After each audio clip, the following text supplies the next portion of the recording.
Good afternoon, guys. First, I'll introduce myself a bit. My name is Kubra Nazir. I secured rank 41 this time in KS 2018, and it was my second attempt. So I graduated in 2016 from St. Stephen's College, Delhi University.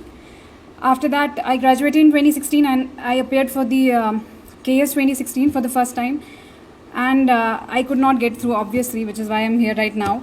So I was dropped in the interview stage, and it was heartbreaking, obviously. But yeah, I'll talk about that later, why I got dropped, why I couldn't get through in that one. So talking about the strategy in this one, in this KS examination, I think Kamala has touched most of the things that I wanted to talk about. It's hard work is needed, note making, she talked about that elaborately. I would just like to add a little bit to what she's already said. So I think one of the major things that you need to keep in your mind, one of the things that she has already said, is that you should have a very concise book list of what you want to read. टशन में कभी कभार ऐसा हो जाता है, you start reading fancy books, ऐसे सोचते हैं हम लोग कि बाकी से डिफरेंट होना है, तो वो उस चक्कर में हम लोग कुछ और पढ़ लेते हैं यहाँ वहाँ जो टफ बुक्स हैं. But there are no substitutes to NCERTs, there are no substitute to standard books like Laxmikanth, like Spectrum, और if even you can even read some other book. But यही स्टैंडर्ड बुक्स हैं कुछ जो आपको you to stick to those. Revision is the key. She is already I think उसने बहुत अच्छे से बोला, रिविजन बहुत ज़्यादा इंपॉर्टेंट है उन चीज़ों का जो आप ऑलरेडी पढ़ चुके हैं, तो वो बहुत की है. बाकी आई थिंक दूसरा चीज़ why I failed in my first attempt is because of overconfidence. मैं इतनी ओवर कॉन्फिडेंट थी कि मुझे लग रहा था मैं तो कर ही लूँगी, it's not that big a deal, but it is a big deal. So you please do not be over confident. Make sure that you should be confident, you should know that you can do it. Others can, we could, so you can too. वो ध्यान में रखना है, but over confident नहीं होना है. That brings me to my second point कि overconfidence नहीं होना चाहिए, लेकिन you should be confident enough, you should be hopeful enough, you should have faith in yourself, know that you can do it. So वो चीज़ें, ये qualities की बात है. मुझे लगता है you should not be over confident, you should be hard working. Hard working is obviously the key. There is no second to hard work. You can not get through without hard work. कोई भी ऐसा नहीं है hard work के बिना आया है. तो टॉकिंग अबाउट द अब मटेरियल की बात क्या की है, आई थिंक वो कामिला बहुत चीज़ें बोल चुकी हैं. I agree with those. Specifically I want to talk about ethics because that is what sir also said कि एथिक्स के बारे में बात करें. और वैसे भी it's one of the things that I think is the key to the mains examination. 3 चीज़ें हैं जो मुझे लगता है मेंस, बिकॉज प्रीलिम्स तो बस क्वालिफाई करना है, तो वो हो जाएगा qualify if you work hard enough. But mains में ज़्यादा स्मार्टली 3 चीज़ों पे मुझे लगता है फोकस करना चाहिए. Your essay, your ethics, I mean the ethics paper that is GS4, and your optional. So we all know these things, लेकिन हम थोड़ा कभी कभार इग्नोर कर देते हैं. सो मेक श्योर दैट अगर आप लोगों को लगता है आपकी राइटिंग स्किल्स उतनी अच्छी नहीं है, सबकी नहीं होती अच्छी, तो प्लीज़ ऐसे आप लिखा कीजिए. महीने में 2 बार भी लिख दे तो चलेगा. राइट आफ्टर एवरी 15 days और समथिंग, दैट इज़ इनफ.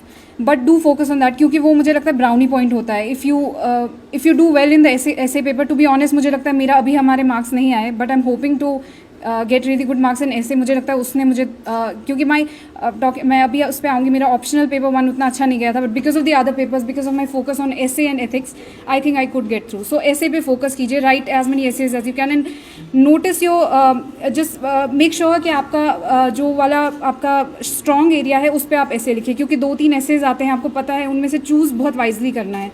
तो वो वाला essay चूज़ कीजिए. अगर आपको लग रहा है आप फिलोसफिकल essays में अच्छे हैं, वैसे लिखिए. अगर आपको लग रहा है आप कोई किसी और लाइक इकोनॉमिक, जो भी आपका स्ट्रॉन्ग सब्जेक्ट है उस पर लिखिए. That is obviously up to you, वो आप कर सकते हैं अकॉर्डिंगली. एथिक्स की बात मैं करूँ तो मुझे लगता है ethics is one subject which actually analyses your skills.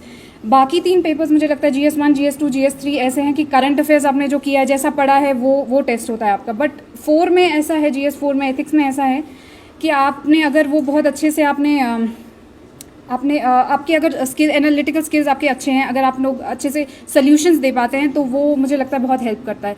तो प्लीज़ वो कीजिए, आपकी उस पर उसकी आंसर राइटिंग कीजिए. एथिक्स ऐसा है कि उसका स्कोर काफ़ी हाई जाता है. ये आप लोगों को शायद पता होगी, GS1, GS2, GS3 जो है उसका स्कोर वारी नहीं करता बहुत ज़्यादा. एटलीस्ट UPSC में तो नहीं करता, और इस टाइम भी KS में वैसा ही पैटर्न है, तो उनमें उतना वारी नहीं करता है. But GS4 is something that I think every one should focus on.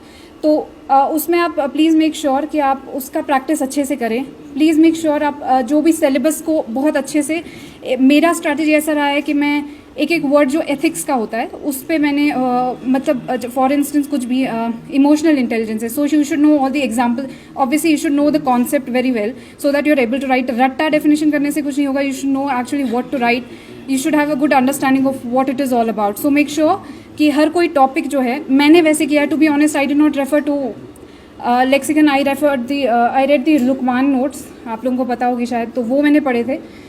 But वो भी मैंने ऐसा नहीं कि मैंने याद किया, और वो I just to get the basic understanding of every topic in the syllabus for ethics I read the Lukmaan notes.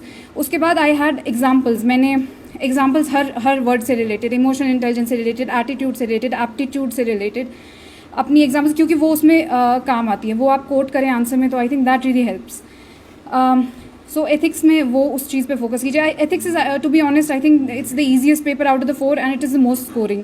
So make sure आप सिलेबस बहुत अच्छे से कवर, क्योंकि बाकियों का मुझे लगता है इतना एक्सटेंसिव है, GS1, GS2, GS3 का, कि वो 100% कभी कवर नहीं हो पाएगा। वो इफ़ अगर आप सोचें एक एक टॉपिक का मैं हर कोई एस्पेक्ट देखूंगी, obviously you have to get a general idea of all the topics, but it is never possible to cover हर कोई डायमेंशन, और बहुत डेप्थ में नहीं कर सकते हैं आप। बट GS4 ऐसा है कि you can almost cover everything if you do each and every topic बहुत अच्छे से elaborately, if you know the examples, if you know the concept very well, or you can actually put those examples in the questions, वो जो case studies में कर सकते हैं, I'm sorry I couldn't find the word, case studies में आप वो coat कर सकते हैं, तो वो बहुत हेल्प करता है। तो एथिक्स का ये है, ऐसे का ये है। और optional you should focus on, I think मेरे बहुत बेटर मार्क्स आते अगर मैंने ऑप्शनल पे थोड़ा और ज़्यादा फोकस किया होता। तो ऑप्शनल को फॉर ग्रांटेड मत लीजिए। पेपर 1, पेपर 2, ऑप्शनल भी ऐसी चीज़ है, that is also brownie point. जैसे मैंने कहा ये 3 चीज़ें बहुत इंपॉर्टेंट है, तो वैसे ही आपको मुझे लगता है ऑप्शनल पे यू शुड फोकस इक्वली। उसमें ऑब्वियसली सबका डिफरेंट ऑप्शनल है, so I can not quote my optional was political science. तो आपका जो भी ऑप्शनल है प्लीज़ मेक श्योर कि वो बहुत अच्छे से आप करें। मेरा कुछ लूप होल्स रहे फर्स्ट पेपर में, तभी आई थिंक मेरे बेटर मार्क्स होते आई थिंक इससे, तो वो उस पर फोकस कीजिए आप। Other than that I think everyone can do it, मुझे लगता है हर कोई इंसान कर सकता है। आप लोग यहाँ पे हैं, that means you really want to crack this exam, and I think you will इंशाल्लाह। I hope to see all of you someday in the list. All the best, all the very best.